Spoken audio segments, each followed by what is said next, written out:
Hello everyone. अब तक हम जो है C3 साइकिल को अच्छे से स्टडी कर चुके हैं। C4 पाथवे को भी हमने अच्छे से स्टडी कर लिया है। कैम पाथवे को भी हमने अच्छे से स्टडी कर लिया है।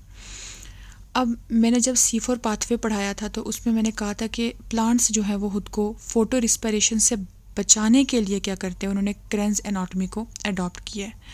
अब ये फोटो रिस्पिरेशन होता क्या है? फोटो रिस्पिरेशन को C2 साइकिल भी कहते हैं और ग्लाइकोलेट साइकिल भी कहते हैं। अब ये इसको C2 साइकिल और ग्लाइकोलेट साइकिल क्यों बोलते हैं, ये आपको आगे फर्दर पता चल जाएगा। Photo respiration is the light dependent process of oxygenic of RUBP। इसका मतलब है कि फोटो रिस्पिरेशन जो है इसमें ऑक्सीजनेशन होती है RUBP की, रूबिलोज बाइफॉस्फेट की। यहाँ पर क्या होती है? ऑक्सीजनेशन होती है। अब इसका क्या मतलब हुआ? अब होता क्या है कि मोस्टली जो प्लांट्स होते हैं ना, वो वार्म डेज में क्या करते हैं कि अपने जो स्टोमेटा है उसको वो बंद कर देते हैं। क्यों करते हैं? ताकि वहाँ पे ट्रांसपिरेशन ना हो, वाटर लॉस जो है वो थोड़ा कम हो जाए। उसके लिए प्लांट्स क्या करते हैं कि वो अपने जो स्टोमेटा है उसे क्लोज कर देते हैं, जिसकी वजह से वहाँ पर जो गैसेस हैं उनकी एक्सचेंज नहीं होती है। मतलब जो कार्बन डाइऑक्साइड है वो बाहर से अंदर लीफ में जो है वो इंटर नहीं होता, ऑक्सीजन जो है वो अंदर से बाहर नहीं जाती है, मतलब वहाँ गैसेस एक्सचेंज नहीं होती हैं।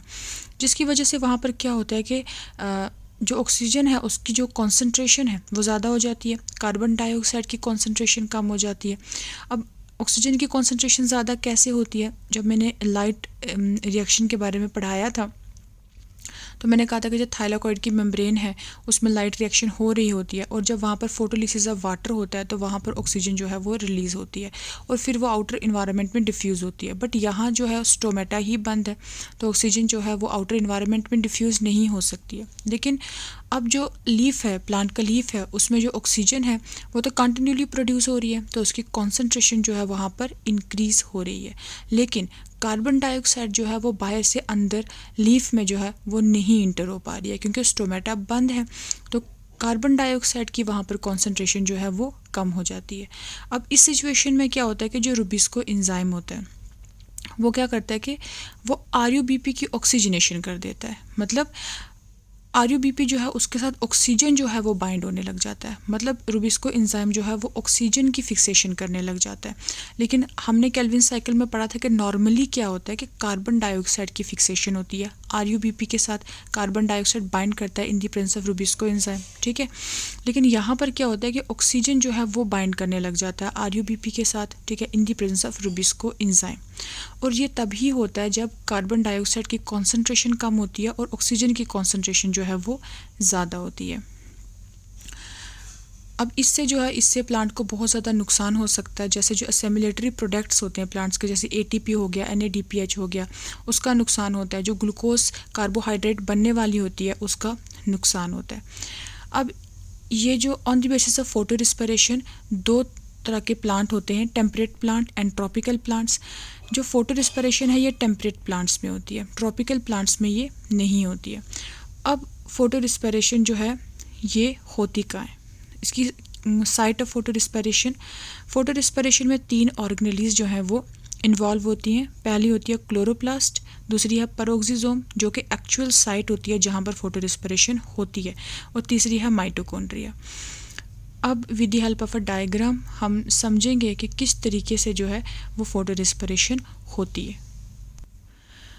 तो ये है कंप्लीट प्रोसेस फोटो रिस्पिरेशन का। मैंने कहा था इसमें 3 ऑर्गेनेलीज इन्वॉल्व होती हैं, क्लोरोप्लास्ट, पेरोक्सिसोम और माइटोकॉन्ड्रिया। अब हम देखेंगे कि इन तीनों में क्या क्या फंक्शन जो है वो परफॉर्म हो रहे होते हैं ड्यूरिंग फोटो रिस्पिरेशन। तो सबसे पहले क्लोरोप्लास्ट की बात करते हैं। क्लोरोप्लास्ट में क्या होता है कि जो फोटो रिस्पिरेशन का प्रोसेस है वो क्लोरोप्लास्ट में स्टार्ट होता है। अब यहाँ पर क्या होता है कि जो ऑक्सीजन है वो RUBP के साथ क्या करता है, यहाँ पर बाइंड करता है।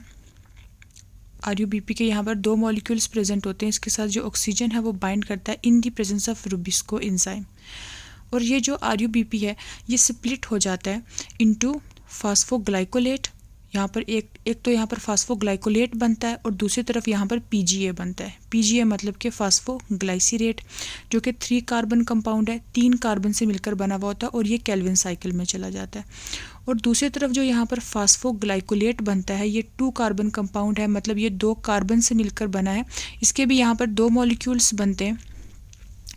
अब ये जो फास्फोग्लाइकोलेट है, फास्फोग्लाइकोलेट जो है, इससे जो इसका ये फास्फेट ग्रुप है ये रिमूव हो जाता है, ठीक है, in the presence of phosphatase enzyme, ठीक है, और ये कन्वर्ट हो जाएगा ग्लाइकोलेट में।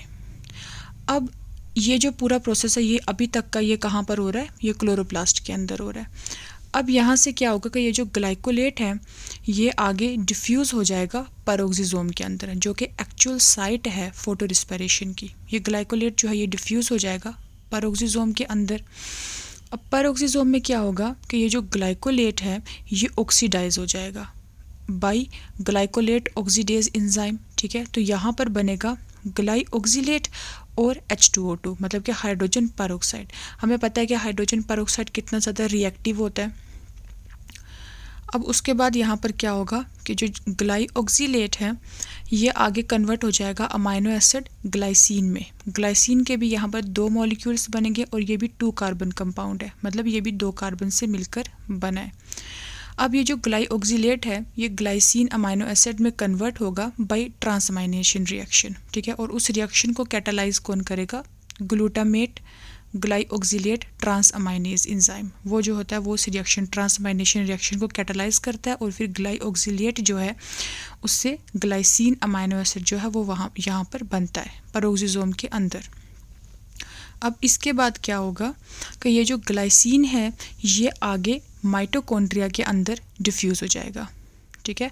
अब ये जो ग्लाइसिन है ये माइटोकॉन्ड्रिया के अंदर डिफ्यूज़ हो जाएगा, माइटोकॉन्ड्रिया में चला जाएगा और माइटोकॉन्ड्रिया में क्या होगा कि ये जो 2 मॉलिक्यूल्स होंगे ग्लाइसिन के ये कंबाइन करेंगे ताकि यहाँ पर एक सिंगल मॉलिक्यूल बन सके सेरीन का, ठीक है, जो कि एक 3 कार्बन कंपाउंड है, ठीक है। इसके 2 मॉलिक्यूल, मतलब ये 2 कार्बन कंपाउंड है, जब इसके 2 मॉलिक्यूल जो हैं वो बाइंड करेंगे या फिर वो कंबाइन होंगे तो उस वक़्त जो उसमें से वहाँ पर वो 4 कार्बन कंपाउंड का मॉलिक्यूल बन जाएगा, जिससे एक जो कार्बन डाइऑक्साइड का मॉलिक्यूल है वो बाहर मतलब डिफ्यूज़ हो जाएगा, ठीक है, विद NH3, और बाकी के 3 कार्बन कंपाउंड जो हैं वो मिलकर यहाँ पर किसको बनाएंगे, सेरीन को बनाएंगे।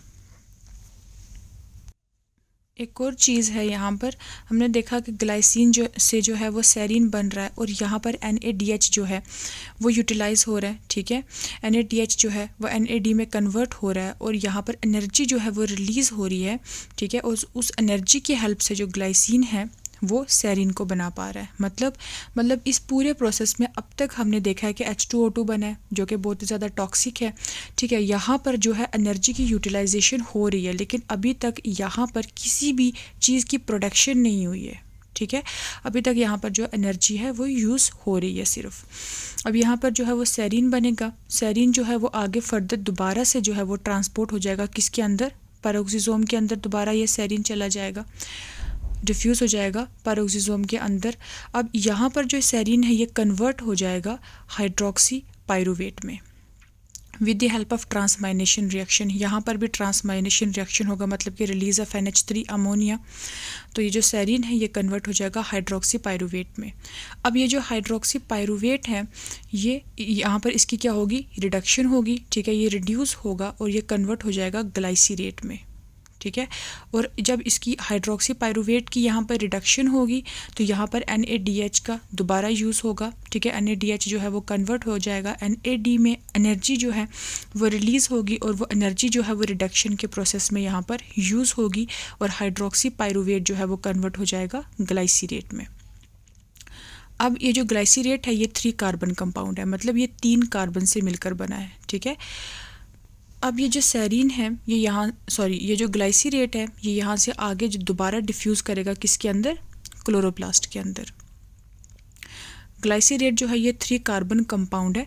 अब ये जो ग्लाइसीरेट है यहाँ पर अब क्या होगा कि ATP जो है वो कन्वर्ट होगी ADP में, ठीक है, मतलब कि हाइड्रोलिसिस होगी किसकी, ATP की, ठीक है। एनर्जी जो है वो रिलीज़ होगी और ग्लाइसीरेट यहाँ पर किसको बनाएगा, PGA को, मतलब कि फास्फोग्लाइसीरेट को, जो कि वो भी 3 कार्बन कंपाउंड है, 3 कार्बन से मिलकर बना है। और हमें पता है कि जो फास्फोग्लाइसीरेट है ये केल्विन साइकिल में चला जाएगा आगे, जहाँ पे मतलब शुगर की जो है वो फार्मेशन होती है, मतलब वो अलग है, ये अलग है, ये इसमें नहीं आता, फोटो रिस्पिरेशन में नहीं आता। बस मैं इतना बता रही हूँ कि जो फास्फोग्लाइसिरेट होता है, फास्फोग्लाइसिरेट फर्स्ट स्टेबल कंपाउंड होता है केल्विन साइकिल का, और ये केल्विन साइकिल अलग है, ठीक है। ये जो पीजी है मतलब कि फास्फोग्लाइसिरेट है, ये केल्विन साइकिल में चला जाएगा। लेकिन अब हमने इस पूरे ये जो पूरा प्रोसेस है, ये जो पूरा प्रोसेस है फोटो रिस्पिरेशन का, इसमें हमने देखा कि जितनी भी जो एनर्जी है ना, जैसे फॉर एग्जांपल NADH हो गया, ATP हो गया, एनर्जी यहाँ पर यूज़ हो रही है, ठीक है। लेकिन कोई भी एनर्जी जो है वो यहाँ पर प्रोड्यूस नहीं हो रही है, यहाँ पर कोई भी शुगर मतलब कि कार्बोहाइड्रेट कुछ भी यहाँ पर जो है प्रोड्यूस नहीं हो रहा, किसी भी चीज़ की यहाँ पर प्रोडक्शन जो है वो नहीं हो रही है। बस यहाँ पर एनर्जी जो है वो यूज़ हो रही है, एनर्जी यहाँ पर वेस्ट हो रही है, ठीक है। तो इसीलिए इस फोटो रिस्पिरेशन के प्रोसेस को वेस्टफुल प्रोसेस भी कहा जाता है प्लांट्स में, ठीक है, क्योंकि इसका कोई भी मतलब यूज़ नहीं है, क्योंकि ये जो है यहाँ पर कोई भी एनर्जी या किसी भी चीज़ को यहाँ पर प्रोड्यूस नहीं कर रहा है। इसीलिए इस फोटो रिस्पिरेशन से प्लांट बचने के लिए क्रन्स एनाटॉमी को अडॉप्ट करते हैं, ठीक है, जो हमने C4 पाथवे में अच्छे से स्टडी कर लिया था कि क्रन्स एनाटॉमी जो है वो क्या होती है। फिर भी मैं थोड़ा सा बता देती हूँ। वो अपने लीफ में जो है वो क्रन्स एनाटॉमी को अडॉप्ट करते हैं, जिसमें वो क्या करते हैं कि ऊपर पहले जो C4 पाथवे है वो 2 डिफरेंट सेल्स में होता है। पहले वहाँ पर म्यूज़ोफिल सेल्स होते हैं, फिर वहाँ पर बंडल शीथ सेल्स होते हैं। तो कार्बन डाइऑक्साइड की फिक्सेशन पहले जो है वो म्यूज़ोफिल सेल के अंदर होती है, ताकि कार्बन डाइऑक्साइड को जो है वो सेफली बंडल शीथ सेल तक जो है वो पहुँचाया जाए, जहाँ पर दोबारा से उनकी जो है वो फिक्सेशन जो है वो रुबिस्को एंजाइम करता है, और फिर वहाँ पर केल्विन साइकिल होती है और शुगर की फॉर्मेशन होती है, ठीक है। तो इस फोटो रिस्पिरेशन से बचने के लिए ही प्लांट्स जो हैं वो क्रन्स एनाटॉमी को अडॉप्ट करते हैं। आई होप आपको जो ये फ़ोटो रिस्पिरेशन का प्रोसेस है ये अच्छे से समझ आ गया होगा। अगर आपको मेरी ये वीडियो यूज़फुल लगी हो तो प्लीज़ मेरे चैनल को सब्सक्राइब करें, इस वीडियो को लाइक करें, शेयर करें। Thank you.